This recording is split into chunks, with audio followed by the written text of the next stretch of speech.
Hindi ko na sasabihin ko. Pero, nung nakilala ni Kevin Sultan, Trumpet, nung sinabi ni Kevin na nagkakulay ang mundo niya, nung nakilala niya si Jen, kasi naging konyo na siya. Nagsuot na siya ng kulay red, na orange, green. Iba-ibang kulay ng damit.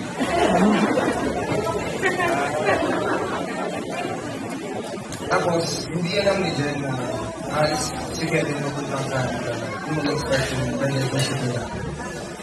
Pero, nung sinabi ni Kevin na alis na siya, umiyak mo sila parehas Kevin. Si Kevin, gusto ko nang mag-stay dito, mag-work na lang ako sa Jollibee. Dito na lang ako sa Philippines, mag-working student ako sa Pinaga. Pero, nung tumagal na kami, punta kami sa Canada, 3 days pa lang makahanap pa siya ng work. Gumawa siya talaga ng paraan para makapag-usap sila nila. Si Kevin that time, depressed. Emo talaga siya nun eh. Pero,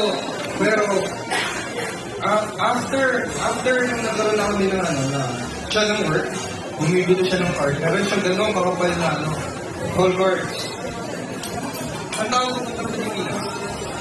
And then, tumagal-tagal, nagkaroon na kami ng internet, nakapag-lasat na sila sa doon, nag-decide na sila na mag-stay talaga sa papuntang Canada. Doon na sila mag-build na family nila. Ngayon, nandito na tayo. Mag-asawa na sila dalawa. So sa future, sana yung mga anak nyo, maging anak nyo, sana marami. Cute nila. Mas cute pa sa akin. Pero mahirap na yun, pero mas cute pa sa akin. Mga ko na sinila ko.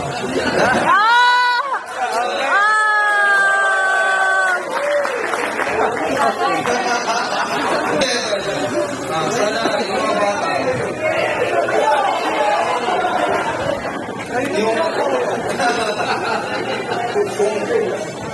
kung paano tayo pinalaki ng parents natin, ikaw dyan, tayo kayo, sana ganda niyo rin palaki yung mga bata.